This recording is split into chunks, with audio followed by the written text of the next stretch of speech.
অন্য ধর্মের প্রতি সব সময় ইসলাম সহনশীল, টলারেন্স।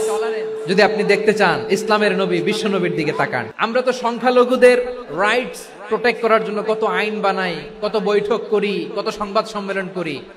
বিশ্বনবী সাল্লাল্লাহু আলাইহি ওয়াসাল্লাম সংখ্যালঘুদের রাইটস এর ব্যাপারে, অধিকারের ব্যাপারে যে কথা বলেছেন, শুনলে আপনি অবাক হয়ে যাবেন। আপনি নামাজি, আপনি মুসল্লি, আপনি হাজী সাহেব, তাহাজ্জুদ পড়তে পড়তে কপালে দাগ ফেলে দিবেন। আপনার প্রতিবেশী হিন্দু, ভাবছেন আমার তো পাওয়ার আছে, ওর জমিটা দখল করি। খবরদার, বিশ্বনবী বলেন কোন সংখ্যালঘুর উপর যদি কেউ আক্রমণ করে, তার প্রাপ্য তাকে না দিয়ে যদি তাকে ঠকায়, তার উপর জুলুম করে, তার সম্পদ যদি কেড়ে নেয়, আমি নবী, তুমি মুসলিম হইতে পারো, মুসল্লি হইতে পারো, তার পক্ষে তোমার বিপক্ষে আল্লাহর দরবারে বাদী হয়ে দাঁড়াবো। এখানেই শেষ নয়, বিশ্বনবী বলেন মান কাতালা মুআহাদান, বুখারীর বর্ণনা, মান কাতালা মুআহাদান লাম ইয়ারাহ রাইহাতাল জান্নাহ।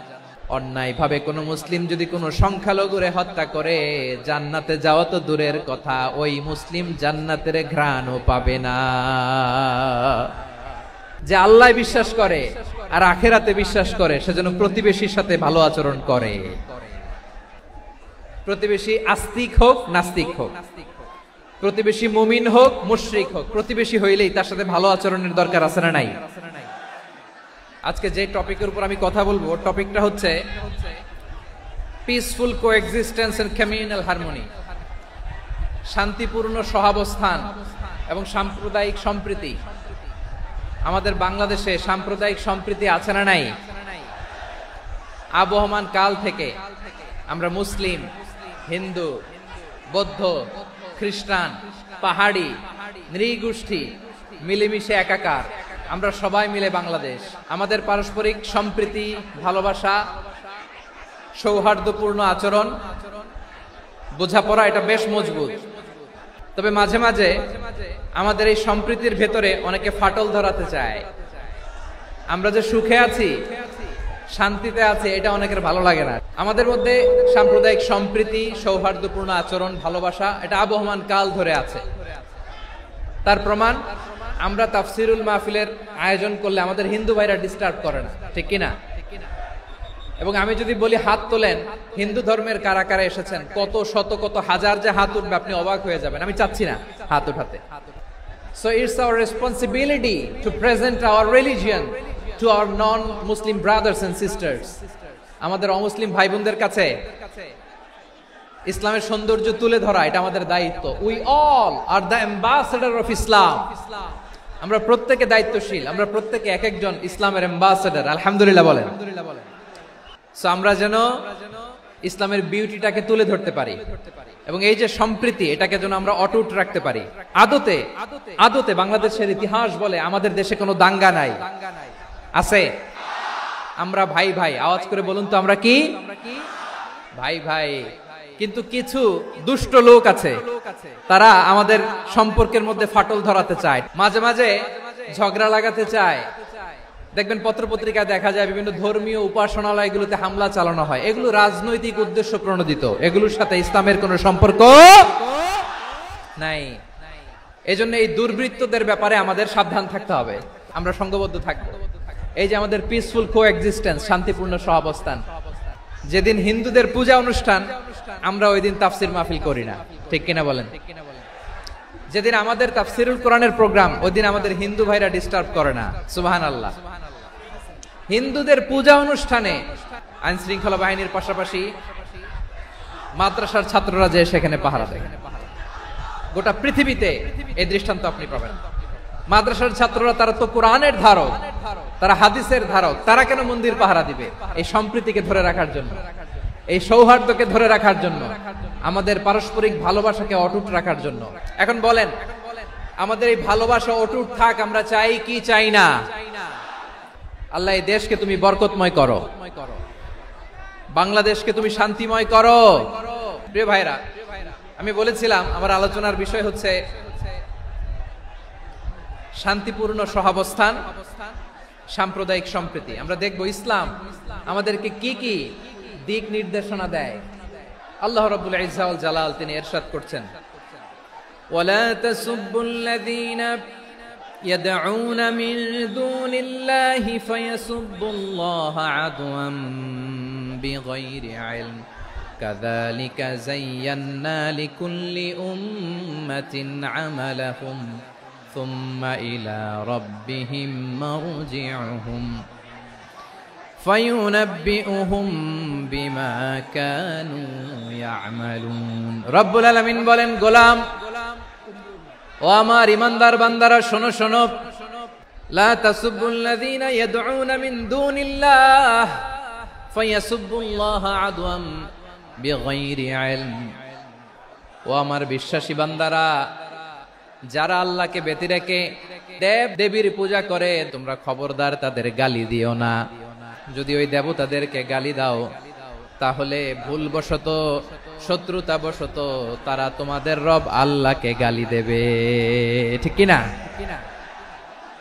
তোমরা যদি তাদের দেবতাদের গালি দাও ওরা রেগে তোমার আল্লাহরে গালি দিবে তাহলে আল্লাহরে গালি খাওয়ানোর কারণ হয়ে গেলাম আমি রব্বুল আলামিন বলেন খবরদার দেবতাদেরকে গালি দিও না তাহলে ওরা তোমার রব আল্লাহরে গালি দেবে প্রতিটি জাতির জন্য তাদের কাজকে আমি আল্লাহ সুশোভিত করে রেখেছি তারা সবাই একদিন আমার কাছেই ফিরে আসবে এরপর আমি রব্বুল আলামিন তাদের আমলনামা তাদেরকে জানিয়ে দেব সুবহানাল্লাহ পড়ে তাহলে প্রিয় ভাইরা ইসলাম আমাদেরকে শিখায় সূরাতুল আনআমের 108 নম্বর আয়াত থেকে আমরা বুঝলাম কোন ধর্মকে ছোট করা যাবে না অন্য ধর্মকে ছোট করা মানে ইসলামকে ছোট করা আর অন্য ধর্মের দেবতাকে যদি আপনি গালি দেন ওরা ইসলাম থেকে দূরে সরে যাবে যাও ইসলামের প্রতি আকৃষ্ট হয়েছিল আর কোনোদিন ইসলামের ধারে কাছে আসবে না আওয়াজ করে বলেন ঠিক কিনা এজন্য কখনো কোনোদিন অন্য ধর্মের দেবতাদেরকে গালি দেয়া যাবে না অন্য ধর্মের কোন দেবতাদেরকে আমরা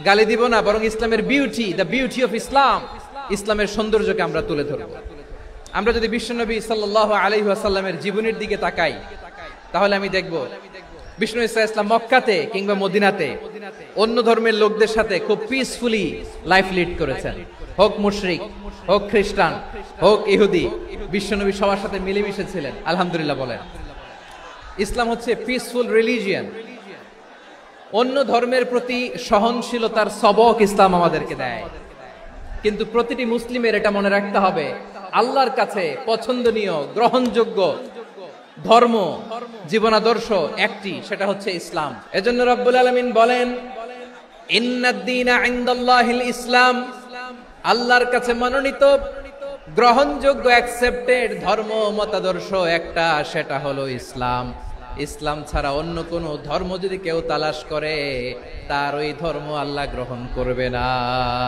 ومن يبتغي غير الإسلام دينا فلن يقبل منه وهو في الآخرة من الخاسرين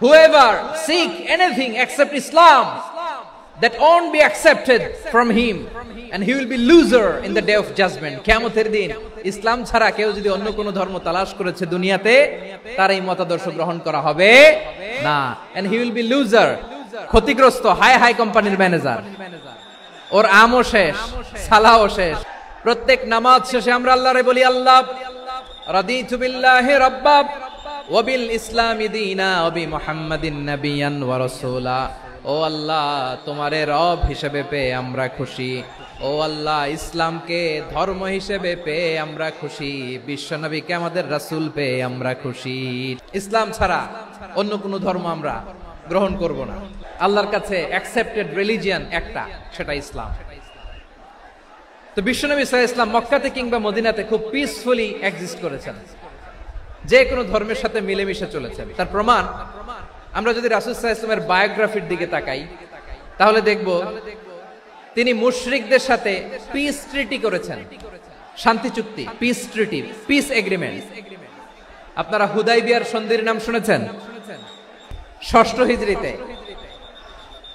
বিষ্ণু ঈসা ইসলাম মুশরিকদের সাথে এই ট্রিটি করেছেন চুক্তি আমরা তো মুসলমান বসতে পারি না আমরা দুই মুসলিম ভাই একসাথে বসে চা খেতে পারি না গল্প করতে পারি না বিষ্ণু ঈসা ইসলাম মুশরিকদের সাথে ট্রিটি করেছেন হুদাইবিয়ার সন্ধি এই সন্ধির আগে মক্কা থেকে কেউ মদিনায় যেতে পারে না, মদিনা থেকে কেউ মক্কায় যেতে পারে না, কিন্তু এই সন্ধির পরে ট্রাফিক স্বাভাবিক হয়ে গেল। মক্কার লোকেরা মদিনায় আসতে পারে, মদিনার লোকেরা মক্কায় আসতে পারে। এটাকে বলে সুলহে Hudaibiya, the peace agreement of Hudaibiya, শান্তি চুক্তি। আমরা পৃথিবীতে এখন অনেক শান্তি চুক্তির নাম শুনি, এগুলো সব the piece treaty of Hudaibiya থেকে কপি করা। আল্লাহু আকবার। মক্কার পার্ট গেল, পিস এগ্রিমেন্ট করলেন, শান্তি চুক্তি। বিষ্ণু ইসলাম মদিনায় যে কি করলেন? মদিনায় যে বিষ্ণু ইসলাম মদিনা চার্টার করলেন, মদিনা সনদ, সাহিফাতুল মদিনা, এটার বলে মদিনা চার্টার। যে ওয়েস্টে, ইউরোপে, আমেরিকাতে তারা অনেক চার্টার করে, এই সব চার্টার মদিনা চার্টার থেকে কপি করা। আওয়াজ করে পড়েন সুবহানাল্লাহ। বিষ্ণু ইসলাম মদিনায় গেলেন, মদিনাতে মুসলিম, মুশরিক, ইহুদি, এই তিন ধর্মের লোক মিলে সব স্টেক হোল্ডার যারা আছে সবাইকে নিয়ে বিষ্ণু ইসলাম মদিনা চার্টার করলেন, মদিনা সনদ। পড়েন সুবহানাল্লাহ। শুধু তাই নয়, মক্কাতে বিশ্বনবী পিস এগ্রিমেন্ট করলেন, শান্তি চুক্তি মুশরিকদের সাথে। মদিনাতে যে বিশ্বনবী মদিনা চার্টার করলেন, মদিনা সনদ করলেন ইহুদিদের সাথে।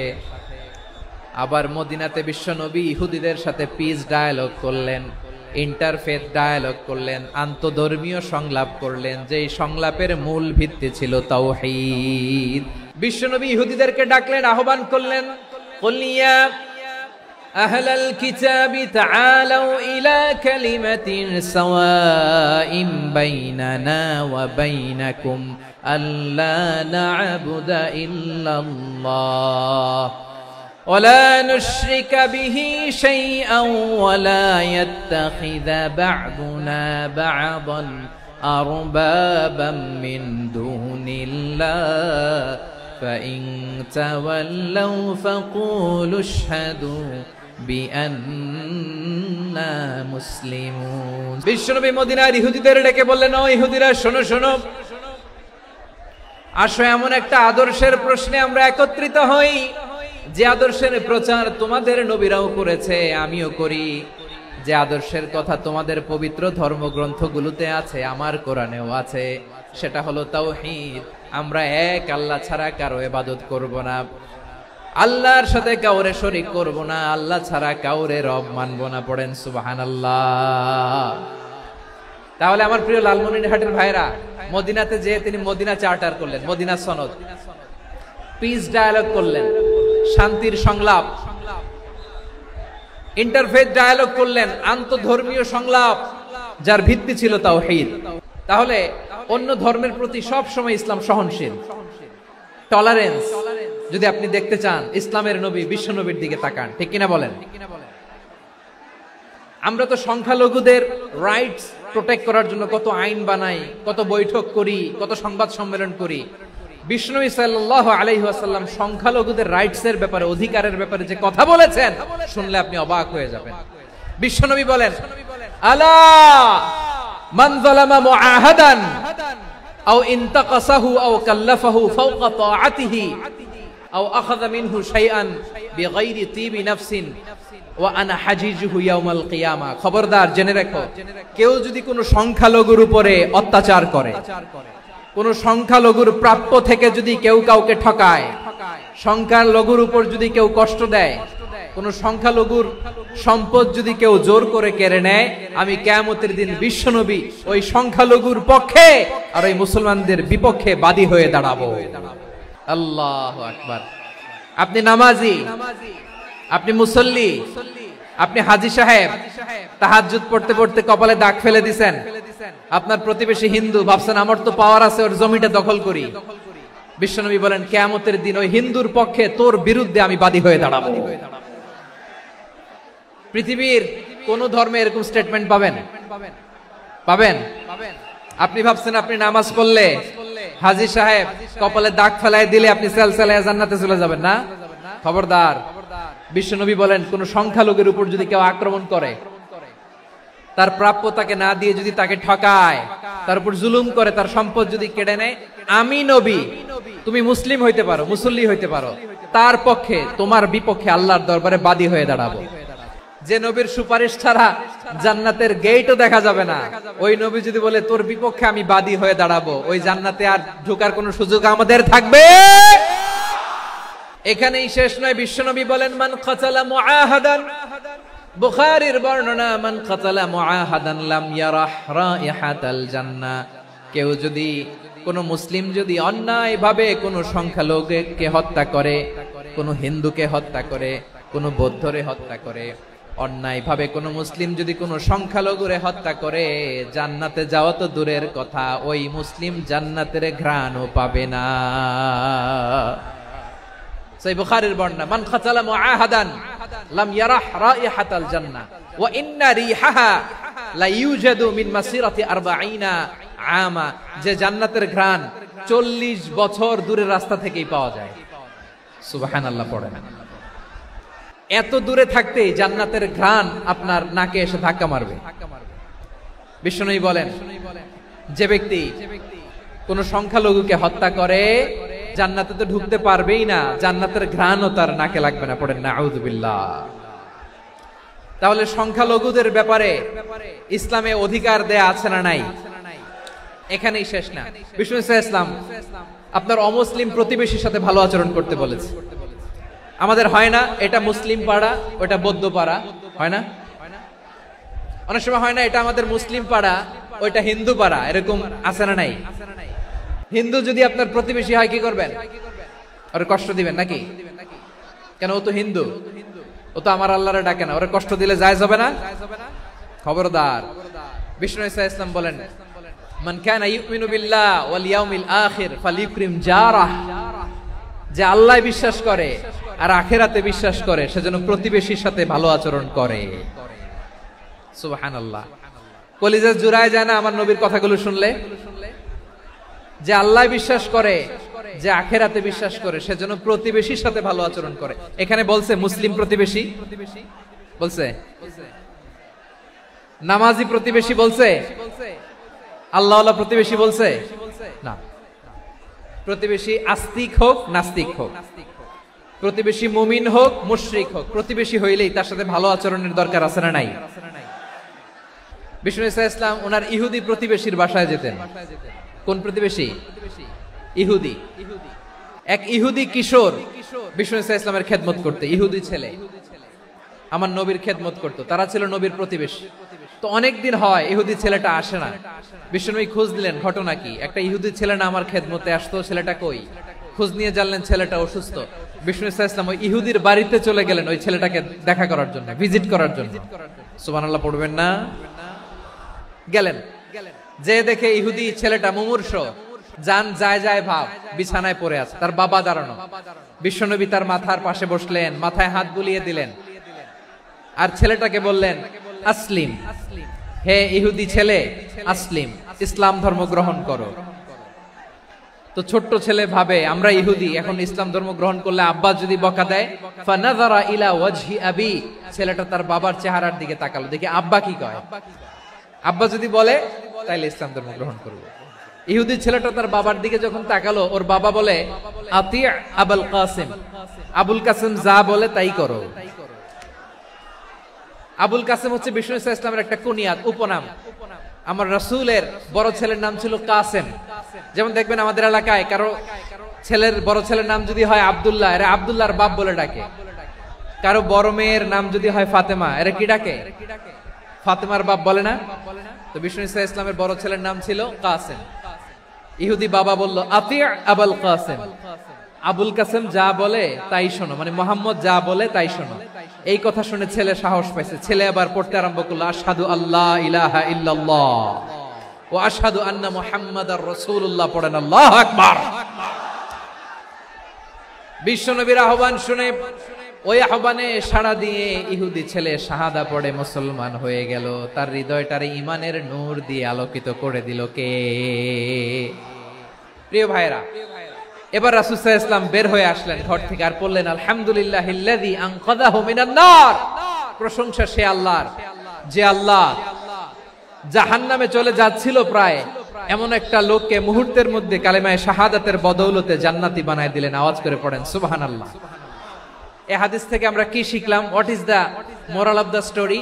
এক নম্বর স্টোরি হলো, প্রতিবেশী ইহুদি হোক হিন্দু হোক, যাবেন, সুসম্পর্ক রাখবেন, উপহার দিবেন, বিপদে পাশে দাঁড়াবেন, তাইলেই তো আপনাদের প্রতি, মুসলমানদের প্রতি তারা আকৃষ্ট হবে, ঠিক কিনা বলেন? আপনি যদি হিন্দুদের সাথে বৌদ্ধদের সাথে নাই মিশেন, নাস্তিকের কাছে নাই যান, তো ইসলামের সৌন্দর্যটা ওরা বুঝবে কেমনে? আমার অনেক হিন্দু পরিচিত ভাই আছে, ওরা আমাদের ইফতারির প্রোগ্রামে এসে একসাথে ইফতারি করে। অনেক মদখোর আমার সাথে বসে একসাথে ডিনার করে, হাফ প্যান্ট পরা, গলায় স্বর্ণের চেইন, হাতে স্বর্ণের ব্রেসলেট, আইসা আমার সাথে ডিনার করছে, আছে এরকম। গাঁজাখোর, আমি বলে আসো, welcome welcome to my dinner, আসো বসো, বসলেই তো আমি ওর ডিএনএ, চিন্তার ডিএনএ চেঞ্জ করে দেওয়ার সুযোগ পাবো, চিল্লায় বলো ঠিক কি না? আসতে হবে আমার কাছে। The door of Islam is open 24/7. সব সময় আমাদের ইসলামের দরজা আমার অমুসলিম ভাইদের জন্য খোলা আছে না নাই? এই হাদিস থেকে দুইটা শিক্ষা। এক নম্বর শিক্ষা, প্রতিবেশী মুসলিম হোক অমুসলিম হোক, যান, অসুস্থ হইলে একটু আপেল নিয়ে যান, আঙ্গুর নিয়ে যান, কমলা নিয়ে যান, তাদের সাথে ভালো আচরণ করেন। ইসলামের বিউটি দেখে, সৌন্দর্য দেখে অবাক হবে, নসিব ভালো হলে কোনোদিন কালিমা পড়ে মুসলমান হয়ে যাবে। তাহলে অমুসলিমের সাথে ভালো সম্পর্ক। বিশ্বনবী ইহুদির বাড়িতে গেলেন, ইহুদির বাড়ি, আর আমার মুসলমান ভাই আমার কাফের বলে, এরকম আছে না নাই? মুসলিম মুসলিমরা দেখতে পারে না, সহ্য করতে পারে। বিশ্বনবী সাল্লাল্লাহু আলাইহি ওয়াসাল্লাম ইহুদির বাড়িতে গেলেন, এটা একটা শিক্ষা। দুই নম্বর শিক্ষা হলো, বিশ্বনবী সাল্লাল্লাহু আলাইহি ওয়াসাল্লামের খাদেম ছিল ইহুদি, এতদিন খেদমত করলো, একদিনও বিশ্বনবী ওরে কালিমার দাওয়াত দেয় নাই। কারণ কি? বিশ্বনবী একটা ভালো সময়ের অপেক্ষা করতেছিলেন, প্রপার টাইমিং। দাঈর কাজ হচ্ছে দাঈ, দাঈ ইলাল্লাহ, সে হচ্ছে সুযোগ সন্ধানী। দাঈ সুযোগ খুঁজে, কখন দাওয়া দিলে ব্যাটে বলে হবে, ঝোপ বুঝে কোপ মারে, ঠিক কিনা বলেন? বিষ্ণু সাল্লাল্লাহু আলাইহি ওয়াসাল্লাম ভালো সময়ের অপেক্ষা করতেছিলেন, দেখি ভালো সময় আসুক আসুক আসুক আসুক। আস্তে আস্তে এমন সময় আসছে, ছেলে এবার মুমূর্ষ, অসুস্থ ব্যক্তির হৃদয় অত্যন্ত নরম থাকে। হসপিটালে যখন কেউ যায় তার হৃদয়টা বড্ড নরম থাকে, মৃত্যুর ভয়ে তার অন্তরটা নরম থাকে, ঠিক কিনা বলেন? এই প্রপার টাইমিং এর অপেক্ষা করতেছিলেন, যখনই টাইমিং পেয়েছেন দাওয়াত দিলেন, পড়ো লা ইলাহা ইল্লাল্লাহ, সুবহানাল্লাহ পড়েন সবাই। তাহলে ইসলাম অমুসলিম প্রতিবেশীর সাথে ভালো আচরণ করতে বলে। ইসলাম অমুসলিম মাতা পিতার সাথেও ভালো আচরণ করতে বলে। মাতা পিতা যদি অমুসলিম হয় তারা ফেলে দিতে পারবেন? অনেক হিন্দু ছেলে আমাদের হাতে শাহাদা পড়ে মুসলিম হয়, কিন্তু ওর মা মুসলমান হয় নাই, বাবাও হয় নাই, এরকম আছে না নাই? তো ও হয়েছে মুসলিম, মা বাপ হিন্দু, এখন মা বাপ কি বাদ? হ্যাঁ, মা বাপ বাদ দেয়া যাবে? যেই মা আপনারে 9 মাস 8 মাস পেটে ধারণ করলো, আপনার মায়ের নার ছেঁড়া ধন, আপনি ওই মারে বাদ দিতে পারবেন? যে মায়ের বুকের তাজা দুধ খেয়ে আপনি আজকে বাড়ন্ত তাজা তরতাজা, ওই মারে বাদ দেয়া যাবে? মায়ের এক ধারে দুধের দাম, কাটিয়া গায়ের চাম, পাপুষ বানাইলে ঋণের শোধ হবে না, এমন দরদি ভাবে কেউ হবে না আমার মাগো। মায়ের এক ধারে দুধের দাম, কাটিয়া গায়ের চাম, পাপুষ বানাইলে ঋণের শোধ হবে না, এমন দরদি ভাবে কেউ হবে না আমার মাগো। মাকে তো বাদ দেয়া যায় না। وَقَضَى رَبُّكَ أَلَّا تَعْبُدُوا إِلَّا إِيَّاهُ وَبِالْوَالِدَيْنِ إِحْسَانًا। আল্লাহ বলে অবধারিত দুইটা ভার্ডিক তোমাদের জন্য, এক আল্লাহর ইবাদত করবা আর মা বাবার প্রতি ইহসান করবা। আদেশটা কার? মা বাবার প্রতি ইহসান করতে হবে। আমার মা হিন্দু হোক ভালো আচরণ করতে হবে, বৌদ্ধ হোক ভালো আচরণ করতে হবে। আমার যে সমস্ত হিন্দু ভাইয়েরা মুসলিম হয়েছে, তোমাদের মা বাবা এখনো মুসলমান হয় নাই, তাদের সাথে ভালো আচরণ করতে হবে। আপনাদের খেদমত নিজে করতে হবে অথবা খেদমতের ব্যবস্থা করাই দিতে হবে। মান্থলি যে খরচ লাগে এটা দিতে হবে। আরে তুমি এখন মুসলিম, তোমার মা বাবা হিন্দু, এখনই তো সুযোগ ইসলামের সৌন্দর্য দেখানো। এখন মা বাবা যদি দেখে আরে এটা হিন্দু থাকতে তো বদমাইশ ছিল, বেয়াদব ছিল, কি এমন ধর্ম সে গ্রহণ করলো যেটা গ্রহণের সাথে সাথে সে পাল্টে গেল, নসিব ভালো হইলে তারাও কালিমা পড়ে মুসলমান হয়ে যাবে। বিষ্ণু ইসলামের স্ত্রীর নাম ছিল আয়েশা রাদিয়াল্লাহু তাআলা আনহা, আবু বকর রাদিয়াল্লাহু তাআলা আনহুর মেয়ে। আবু বকর রাদিয়াল্লাহু তাআলা আনহুর আরেক মেয়ের নাম হচ্ছে আসমা। দুজনই আবু বকর রাদিয়াল্লাহু তাআলা আনহুর মেয়ে, আসমা আর আয়েশা, দুজন বোন, এক মায়ের না, বাবা এক মা দুইজন। আয়েশা রাদিয়াল্লাহু তাআলা আনহার মায়ের নাম উম্মে রুমান, আর আসমা রাদিয়াল্লাহু তাআলা আনহার মায়ের নাম কুতাইলা বিনতে আব্দুল উজ্জা। আবু বকর রাদিয়াল্লাহু তাআলা আনহু 4টা বিয়ে করেছিলেন। তো একই ঘটনা ঘটেছে এই ফ্যামিলিতে। আসমা ইসলাম ধর্ম গ্রহণ করে মুসলিমা, কিন্তু তার মা কুতাইলা মুশরিকা। তার মানে মেয়ে মুসলিম, মা অমুসলিম। ভেজাল আছে না নাই? কিন্তু কুতাইলা আর ধৈর্য ধারণ করতে পারে না। নার ছেড়া ধন, কলিজার টুকরা ধন, কলিজার টুকরা সন্তান আসমারে দেখতে বড্ড মন চায়। সাইয়েদনা আসমা রাদিয়াল্লাহু তাআলা আনহা মক্কা থেকে হিজরত করে মদিনায় চলে গেলেন হুদাইবিয়ার পর। যখন মক্কা মদিনার ট্রাফিক স্বাভাবিক হলো, মক্কার লোক মদিনায় যায়, মদিনার লোক মক্কায় আসে। কুতাইলা কলিজার টুকরা সন্তান আসমারে দেখার জন্য কিছু উপহার নিয়ে বিশাল মরুপথ পাড়ি দিয়ে মক্কা থেকে মদিনায় যায়। সুবহানাল্লাহ বলেন। এখন মা আসছে মেয়ের সাথে দেখা করতে, মেয়ে তো আর দেখা দেয় না। মেয়ে ভাবছে আমার মা তো মুশরিকা, অপবিত্রা, তার সাথে কি দেখা দেয়া যাবে? বিশ্বনবীর দরবারে চলে গেলেন। কি সৌভাগ্যবান ছিল তারা, মাসলা জানার দরকার হলেই নবীর দরবারে চলে যেত। ঘরে বউয়ের সাথে ঝগড়া হলে নবীর দরবারে চলে যেত। অনেক সাহাবী বলে আমার পেটে ক্ষুধা লাগলো আমি নবীর কাছে চলে যেতাম, কারণ নবীর চেহারার দিকে তাকালেই আমার পেটের ক্ষুধা মিটে যেত। সাইয়েদনা আসমা রাদিয়াল্লাহু তাআলা আনহা বিশ্বনবীর কাছে চলে গেলেন, যে বললেন ইয়া রাসূলুল্লাহ ইয়া হাবিবাল্লাহ ইন্না উম্মি কাদিমাতুন ইলাইয়া ওয়া হিয়া রাগিবা। আমার মা মক্কা থেকে অনেক দূর মরুর পথ পাড়ি দিয়ে উপহার সামগ্রী নিয়ে মদিনায় আমার সাথে দেখা করতে এসেছে গো নবী। আমার জানতে বড্ড ইচ্ছে হয় আমি আমার মুশরিকা দেখা করতে পারবো কিনা। আফা আসিলুহা, আগে যেমনি আমি আমার মায়ের সাথে ভালো আচরণ করতাম, যেমনি আমি আমার মায়ের সাথে সদাচরণ করতাম গো নবী, এখন আমি মুসলিমা, মা মুশরিকা, এখনো কি আগের মতো সদাচরণ করতে পারবো নাকি? বিশ্বনবী বললেন নাম সিলিহা, হ্যাঁ রে আসমা, অবশ্যই অবশ্যই, আগে ঠিক যেমন তুমি তোমার মায়ের সাথে ভালো আচরণ করতে, এখনো তেমনি আগের মতো ভালো আচরণ করবা। কি ইসলাম আমরা পেয়েছি! কত ব্রড মাইন্ডেড আমাদের ইসলাম, কত ওপেন মাইন্ডেড ইসলাম, কত ওপেন আপ করতে পারে, চিন্তা করতে পারেন। বিষ্ণু বললেন হ্যাঁ অবশ্যই, নাম সুলিহা, আগে যেমনি ভালো আচরণ করছো আসমা, এখন ওইরকমই করো, পারলে আরো বাড়াই করো। তাহলে আমার যে হিন্দু ভাইয়েরা, হিন্দু বোনেরা, ইমানের দৌলতে আপনি ধন্য হয়েছেন, আপনার আম্মা আব্বা এখনো মুসলমান হয় নাই, তাদের জন্য দোয়া করেন, আল্লাহ যেন তাদেরকেও ইমানের দৌলত দান করে। এখন বলেন ইসলাম কি ন্যারো মাইন্ডেড রিলিজিয়ান না ব্রড মাইন্ডেড? কতটা ব্রড মাইন্ডেড দেখেন। বিশ্বনবী সাল্লাল্লাহু আলাইহি সাল্লাম অমুসলিমরা যদি নবীকে উপহার দিত, ওই উপহারও বিশ্বনবী গ্রহণ করতেন। সুবহানাল্লাহ পড়েন। আপনার অমুসলিম বন্ধু যদি উপহার দেয় সেটাও আপনি নিতে পারবেন, যেটা নেওয়া জায়েজ। কিন্তু আপনার বন্ধু যদি আপনার মদের বোতল দেয়, নিতে পারবেন না। হালাল যে কোনো জিনিস নিতে পারবেন। বিশ্বনবী সাল্লাল্লাহু আলাইহি ওয়াসাল্লাম অমুসলিমদের দেয়া হাদিয়া গ্রহণ করতেন। কেমন নবী ছিলেন! আমার নবীরে চিনে নেন, আমার নবীর অ্যাটিটিউড জেনে নেন। বিষ্ণু ইসলাম যখন কোন জনপদে যেতেন, 3টা অপশন নিয়ে যেতেন। 1 নাম্বার অপশন আসলিম তাসলাম।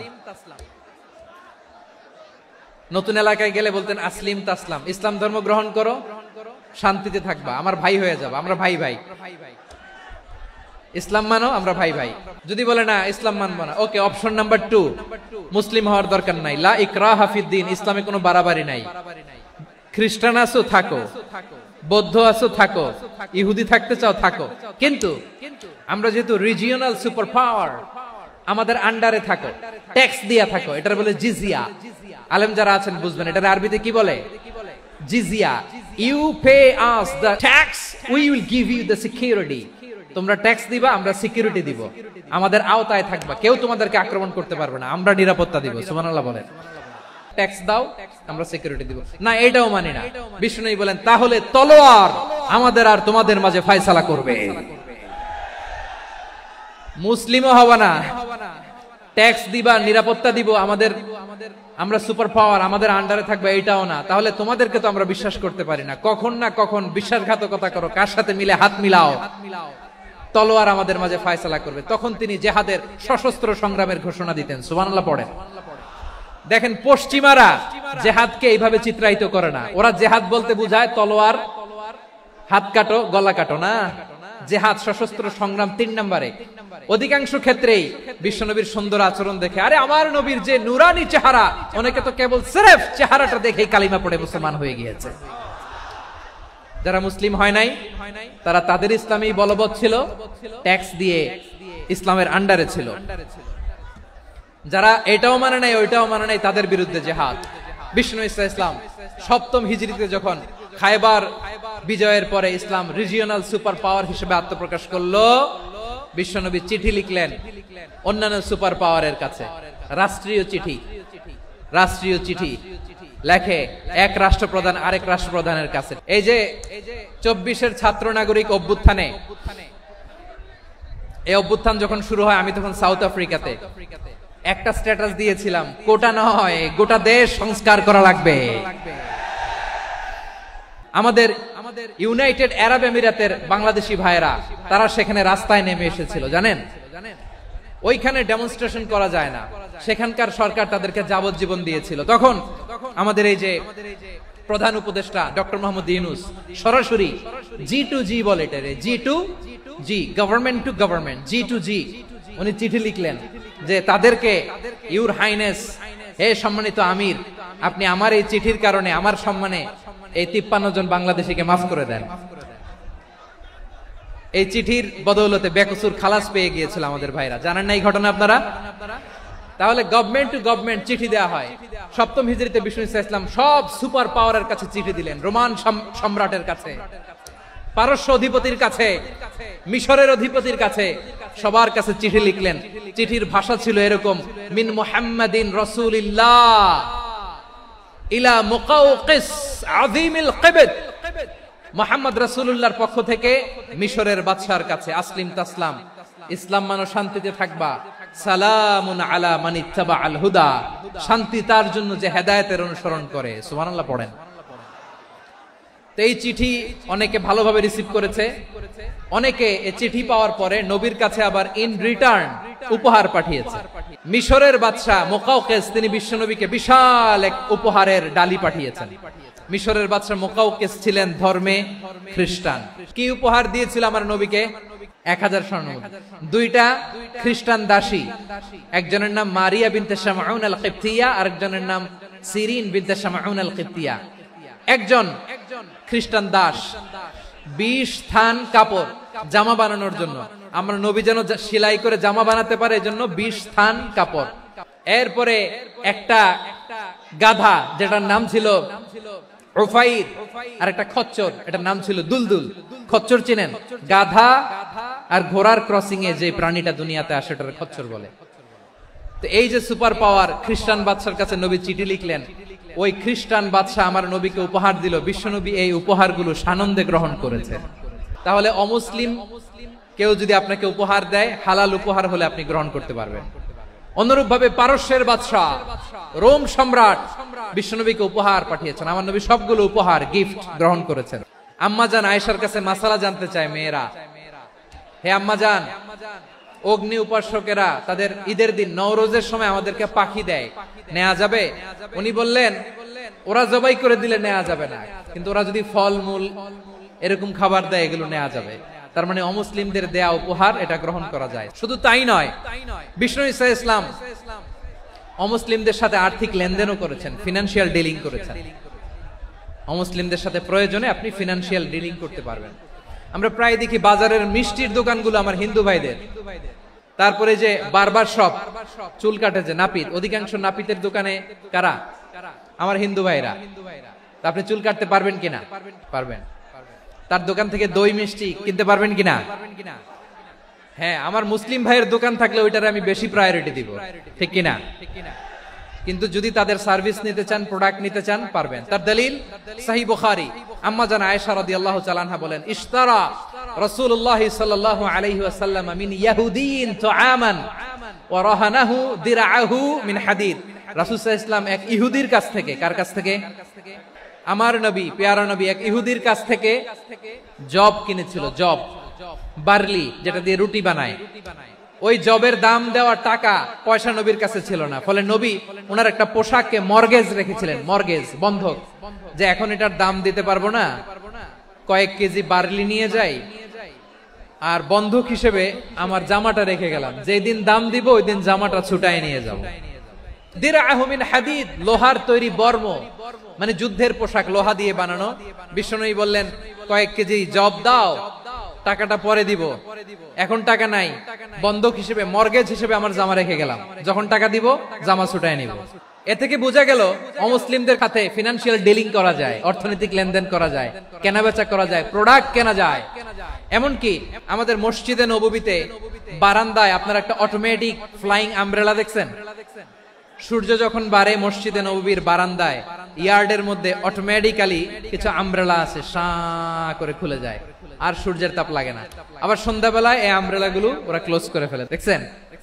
এই মসজিদে নববীকে সর্বোচ্চ উন্নত মানের কনস্ট্রাকশন ইনফ্রাস্ট্রাকচার ডেভেলপ করার জন্য কর্তৃপক্ষ কিছু অমুসলিম ইঞ্জিনিয়ারের, ডিজাইনারের সহায়তা নিয়েছিল। সুবহানাল্লাহ বলেন।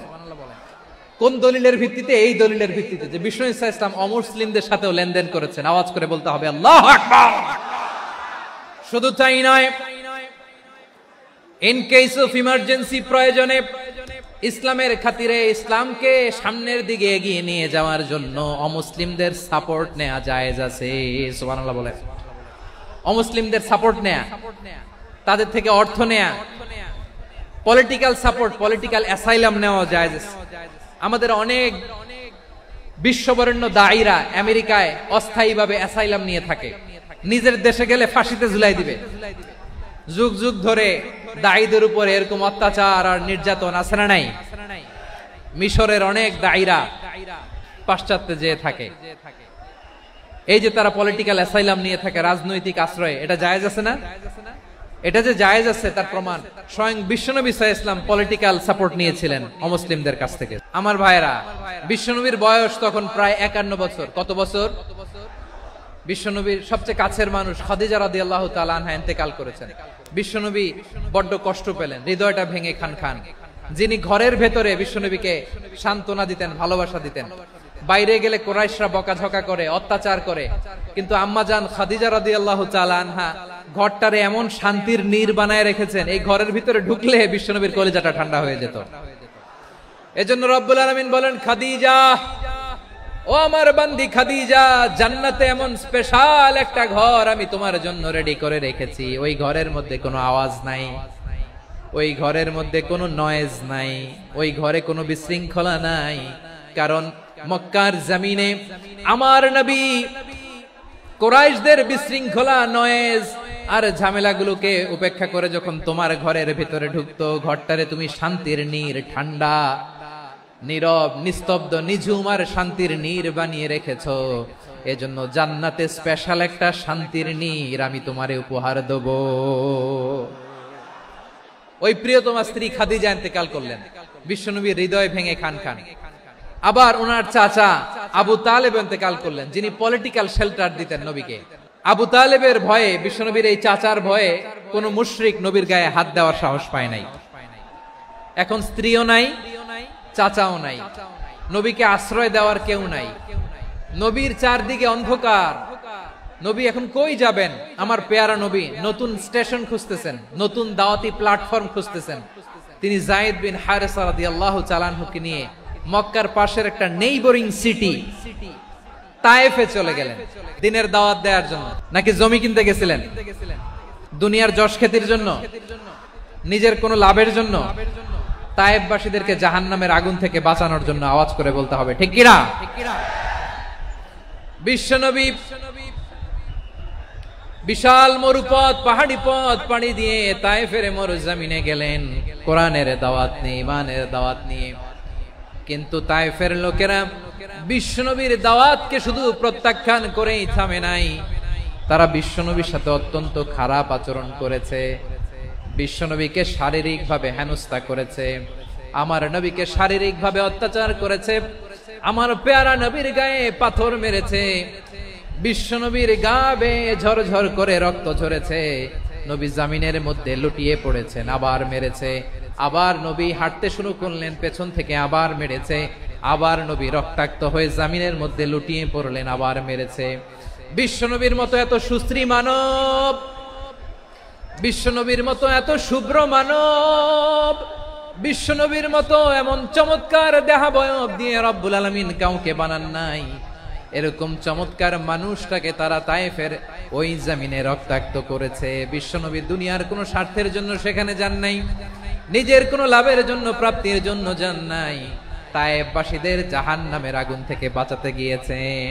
খেয়ে না খেয়ে দ্বীনি প্রচারের কাজে নিজেকে দিয়েছ বিলিয়ে, তায়েফের কাফিরেরা চিনল না সে আলো, দুষ্ট ছেলেদের পিছু দিল লেলিয়ে, পাথরের আঘাতে ক্ষত বিক্ষত হয়ে সারা শরীর থেকে রক্ত ঝরে। হে রাসূল তোমাকে ভুলি আমি কেমন করে, হে রাসূল তোমাকে ভুলি আমি কেমন করে। পারেন না আপনারা? ধরুন আমার সাথে, হাজার ব্যথা বেদনার পরে ফিরে আসনি তুমি আপন ঘরে, দিনের আলো তুমি ছড়িয়ে দিতে, চলে গেলে মদিনায় মক্কা ছেড়ে। হে রাসূল তোমাকে ভুলি আমি কেমন করে, হে রাসূল তোমাকে ভুলি আমি কেমন করে। প্রিয় ভাইরা, তায়েফের ছেলেরা নবীকে রক্তাক্ত করলো।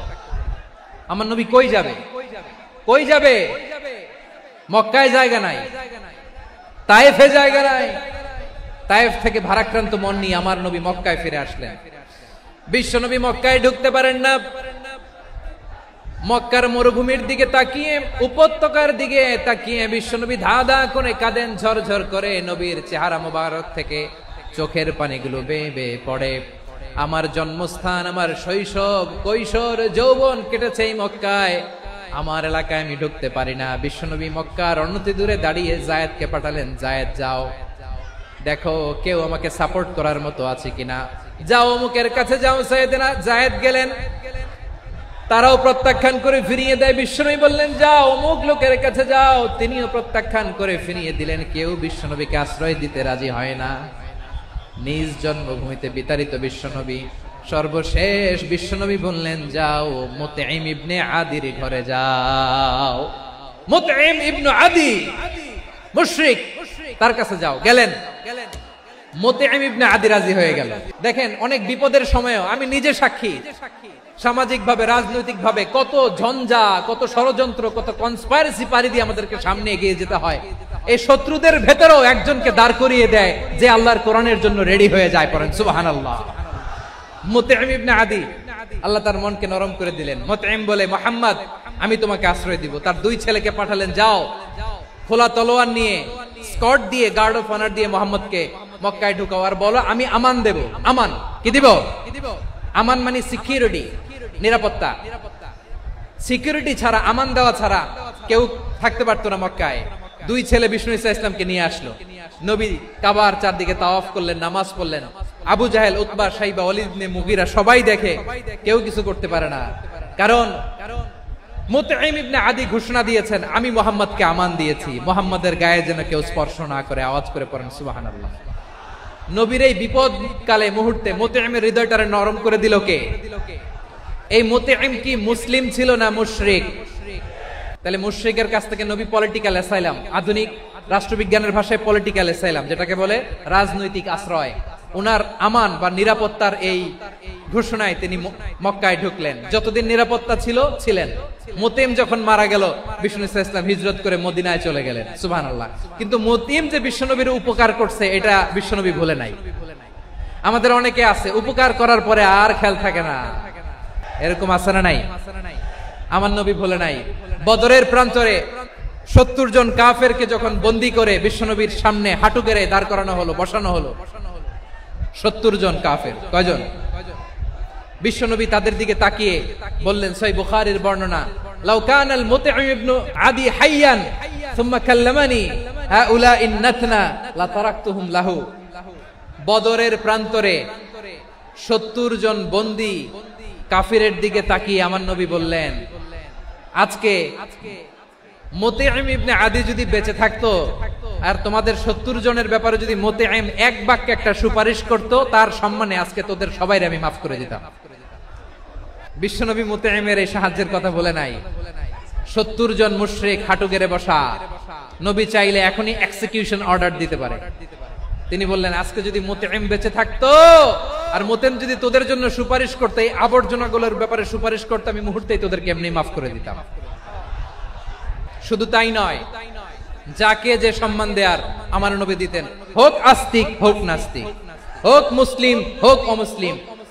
রোমান সম্রাটের কাছে বিশ্বনবী যখন চিঠি লিখলেন মিন মুহাম্মদ রাসূলিল্লাহ ইলা হিরাকলা আযীমির রোম, মুহাম্মদের পক্ষ থেকে হিরাক্লিয়াসের কাছে, যিনি হচ্ছেন আযীমির রোম। এটা নবী নিজ থেকে বানায় লিখছেন, অতিরিক্ত সম্মান দিয়ে। কোন রাষ্ট্রপ্রধান যখন আসে তাদেরকে আমরা কি বলি জানেন? তার নামের শেষে HE এটা লিখতে হয়, H.E. মানে হিজ এক্সেলেন্সি। কি লেখে? হিজ এক্সেলেন্সি অথবা ইউর হাইনেস, ইউর ম্যাজেস্টি। দেখেন, বিশ্বনবী সাল্লাল্লাহু আলাইহি ওয়াসাল্লাম সব নবীদেরও নবী। তিনি একজন মুশরিক খ্রিস্টান সম্রাট, রোমান সম্রাটের কাছে চিঠি লিখতে যায়, লিখতেছে ইলা হিরাকলা আযীমির রোম, হিরাক্লিয়াসের কাছে আমার চিঠি, যিনি রোমের আযীম, হিজ হাইনেস, মানে রোমের অনেক সম্মানিত এক বাহাদুর। আওয়াজ করে বলেন সুবহানাল্লাহ। তার মানে যাকে যে সম্মান দেয়ার এটা বিশ্বনবী দিতেন। এমনকি যেই ইহুদিরা ভালো ছিল, এই ইহুদিদেরও প্রশংসা করেছেন বিশ্বনবী মুহাম্মদুর রাসূলুল্লাহ সাল্লাল্লাহু আলাইহি ওয়াসাল্লাম। এক ইহুদির প্রশংসা করেছেন বিশ্বনবী। ইহুদির কার? আমি তো আমার ভাইয়ের প্রশংসা করি না, আমি তো এক আলেম আরেক আলেমরে স্পেস দেই না, আমি তো এক দায়ী আরেক দায়ীর সাথে বসতে চাই না। আমার নবী ইহুদির প্রশংসা করে। কার প্রশংসা? ওই ইহুদির নাম ছিল মুখাইরিক। সিরাত গ্রন্থ ঘাটলে পাবেন। তিনি বলেছেন, মুখাইরিক খাইরু ইয়াহুদ, Mukhayriq is the best of the Jews. জুইশদের মধ্যে সে সবচেয়ে ভালো। কেন প্রশংসা করলেন তার? এর কারণ মদিনা চার্টারে কথা ছিল সব ধর্মের মুসলিম, মুশরিক, ইহুদিরা মিলে মদিনাকে রক্ষা করবে। কিন্তু তৃতীয় হিজরিতে যখন উহুদের যুদ্ধ শুরু হলো, সবার কথা ছিল যেই আক্রমণ করে আমরা মদিনাকে বাঁচাবো। কোন শহরকে বাঁচাবো? মদিনাকে। কিন্তু কুরাইশরা যখন অ্যাটাক করলো, ইহুদিরা আর আসে না, ইহুদিরা আর বেরোয় না। বিষ্ণু বললেন, ওহে ইহুদিরা, তোমরা না চুক্তি করলে আমার সাথে যে মদিনা বাঁচাতে সবাই ঝাঁপিয়ে পড়বো, আসো। একটা ইহুদিও বেরোয় না, কেউ আসে না সেদিন, একজন ছাড়া। তার নাম মুখাইরিক। তার নাম কি? মুখাইরিক বাহাদুরের মতো ঘোড়সাওয়ার হয়ে বেরিয়ে গেলেন এবং বললেন, গোটা ইহুদি সাম্রাজ্যের একজনও যদি না আসে, আমি মুখাইরিককে কেউ ঘরে আটকে রাখতে পারবে না। বেরিয়ে আসলেন, এসে বললেন, আমি মুহাম্মদের পক্ষে যুদ্ধ করব। আমি মারা গেলে আমার সম্পদ আমার উত্তরাধিকারীরা পাবে না, আমার সম্পদ তোমরা মুহাম্মদকে দিয়ে দিবা। সুবহানাল্লাহ বলেন। উহুদের ময়দানে 70 জন মুসলমান শহীদ হলো। এই ইহুদি, সেও মুসলমানের পক্ষে যুদ্ধ করে নিহত হলো। মুসলিমদের লাশ যখন নিয়ে আসা হলো, এই মুখাইরিকের লাশও নিয়ে আসা হলো। মুসলিমদের লাশের পাশে মুখাইরিকের লাশ দেখে বিশ্বনবী মুখাইরিকের প্রতি অনেক খুশি হলেন। আর বিশ্বনবী খুশি হয়ে বললেন, মুখাইরিক খায়রু ইয়াহুদ, মুখাইরিক যদিও তুমি ইহুদি, তারপরেও তুমি সব ইহুদিদের মধ্যে সেরা ইহুদি। পড়েন সুবহানাল্লাহ। আমার নবী ইহুদিকেও সম্মান দিতে কার্পণ্য করে নাই। আওয়াজ করে বলেন আল্লাহু আকবার। এজন্য অমুসলিম হইলেই তারা আমাদের শত্রু নয়। শত্রু কারা? যে সমস্ত অমুসলিম আমাদেরকে নিশ্চিহ্ন করে দিতে চায়, যে সমস্ত অমুসলিম আমাদের ভূখণ্ড থেকে আমাদেরকে তাড়িয়ে দিতে চায়, যে সমস্ত অমুসলিম আমার ধর্ম নিয়ে তুচ্ছতাচ্ছিল্য করে চিল্লায় বলেন ঠিক কিনা, তারা আমাদের শত্রু। সাধারণ অমুসলিমরা আমার শত্রু নয়। এই যে হিন্দুরা থাকে, এরা আমার ভাই, বৌদ্ধরা আমার ভাই, খ্রিস্টানরা আমার ভাই, ইহুদিরা আমার ভাই। তারা দিনী ভাই নয়, তারা মায়ের পেটের ভাই নয়, তারা মানবিক দিক থেকে ভাই। ও মানুষ, আমিও মানুষ, ইসলাম মানুষকে সম্মান করে। সাধারণ মুসলিম আমাদের শত্রু নয়। আপনি জানেন নিউ ইয়র্কে, আমি তো নিউ ইয়র্কে ছিলাম অনেকদিন, ওখানে ফিলিস্তিনিদের পক্ষে যখন আমরা মিছিল করেছি, অনেক ইহুদি আমাদের সাথে মিছিলে দাঁড়িয়েছে, কারণ ওরাও জানে এই ভূখণ্ড ফিলিস্তিনিদের ভূখণ্ড। আওয়াজ করে বলো লালমনিরহাট ঠিক কি না? তো তারা কি আমাদের শত্রু? না। অনেক খ্রিস্টান আমাদের সাথে, আমাদের স্বার্থ রক্ষায় আমাদের পাশে দাঁড়িয়েছে। খেয়াল রাখবেন, হিন্দু আর হিন্দুত্ববাদ এক নয়, ইহুদি ধর্ম আর জায়নিজম এক নয়। এই যে ফিলিস্তিনের ভাইরা, তারা তাদের স্বাধীনতা সংগ্রামের জন্য লড়াই করছে, করে যাচ্ছে, আমরা এটাকে সমর্থন জানাই। চিল্লায় বলো ঠিক কিনা? কাশ্মীরের ভাইরা স্বাধীনতার জন্য সংগ্রাম করছে, আমরা সেই সংগ্রামকে সমর্থন জানাই। যারাই আমাদের ইসলামকে নিশ্চিহ্ন করতে চায়, তাদের বিরুদ্ধে আমাদের সংগ্রাম। ওই সমস্ত দুর্বৃত্তদের সাথে আমাদের কোনো সম্পর্ক নাই। আমরা যদি ঐক্যবদ্ধ থাকতে পারি, ওই দুর্বৃত্তরা চান্স পাবে না। আবু তালেব নবীর চাচা, মুশরিক, মারা গিয়েছে মুশরিক অবস্থায়, কিন্তু আজীবন আমার নবীকে আগলে রেখেছে, আমার নবীকে সাপোর্ট করেছে, ভালোবেসেছে। আবু জাহেল মুশরিক, মারা গিয়েছে মুশরিক হিসেবে, আজীবন আমার নবীর বিরুদ্ধাচারণ করেছে। আবু জাহেলের শক্তি, সামর্থ্য, স্ট্র্যাটেজি, প্ল্যান সব আমার নবীর বিরুদ্ধে ছিল। আবু জাহেলের কারণে একটা দিন শান্তিতে আমার নবী মক্কায় ঘুমাতে পারে নাই। চিল্লায় বলেন ঠিক কিনা? এজন্য রব্বুল আলামিন বলেন, লা ইয়ানহাকুমুল্লাহু আনিল্লাযীনা লাম ইউকাতিলুকুম ফিদ-দীনি ওয়া লাম ইখরিজুকুম মিন দিয়ারিকুম আন তাবাররুহুম ওয়া তুকসিতু ইলাইহিম ইন্নাল্লাহা ইউহিব্বুল মুকসিতিন।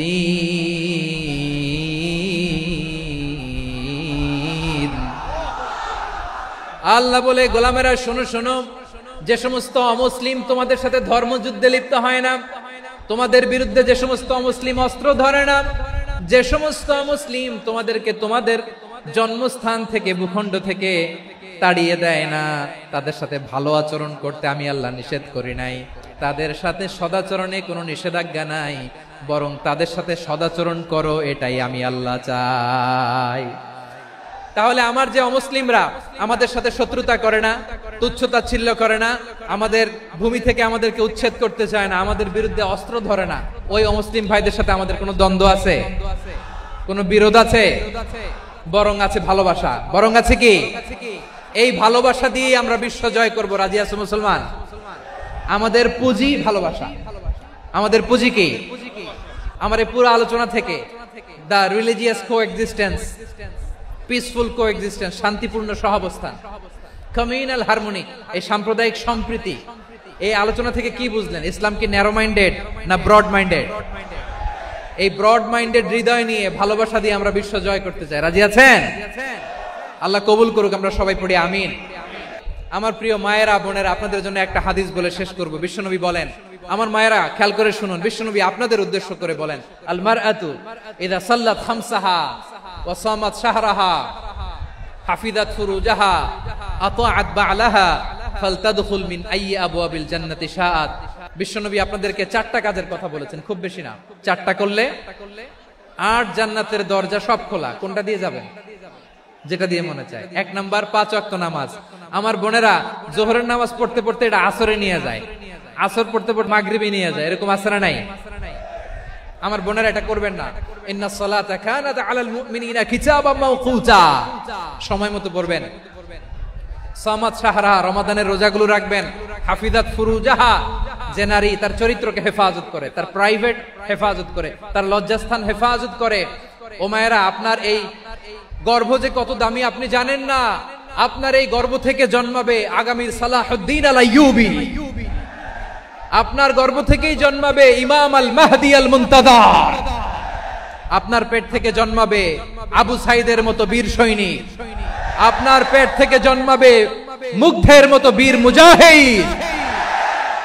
আপনি জানেন না কে আসবে আপনার পেট থেকে। সময়টাকে কাজে লাগান, ইসলামকে বুঝেন, মানেন, আমাদের ইসলামিক লেকচারগুলো শোনেন। আমরা যে বার্তাগুলো, ইনস্ট্রাকশনগুলো, দিক নির্দেশনাগুলো আপনাদের খেদমতে রাখি, এগুলো মেনে চলুন। আপনিই পারেন আপনার ঘরটাকে জান্নাতের টুকরা বানাতে। একটা family it's a very big institution and you are the MD, the managing director of this institution. চিল্লায় বলেন ঠিক কিনা? চাইলেই পারেন ঘরটারে জান্নাতের টুকরা বানাতে। 5 ওয়াক্ত সালাত, রমাদানের রোজা, নিজের চরিত্রের হেফাজত, ও আতাআত বালাহা, স্বামীর আনুগত্য। এটাতে অনেকে ভুল করে থাকে। হায় রে আমার বোনেরা, স্বামীর আনুগত্যকে এটা নিজের অপমান মনে করবেন না। আপনার স্বামী আপনার সবচেয়ে বড় গার্ডিয়ান, তিনি আপনার সবচেয়ে ভালো চায়। নারী কখনো গার্ডিয়ানশিপের বাইরে থাকতে পারে না। হয় আপনি বাবার গার্ডিয়ানশিপের ভেতরে, বাপ না থাকলে ভাই আপনার গার্ডিয়ান, ভাই না থাকলে চাচা গার্ডিয়ান, বিয়ের পরে আপনার স্বামী আপনার গার্ডিয়ান। শরিয়া সম্মত স্বামীর আদেশগুলো আপনি মেনে চলবেন, কিন্তু শরিয়া বিরুদ্ধ কোনো আদেশ মানতে আপনি বাধ্য নয়। এই 4টা কাজ যদি কোনো নারী করে, বিশ্বনবী বলেন জান্নাতের 8টা দরজা খোলা, তোমার যেটা দিয়ে মনে চায় সেটা দিয়ে জান্নাতে তুমি এন্ট্রি নিতে পারবা।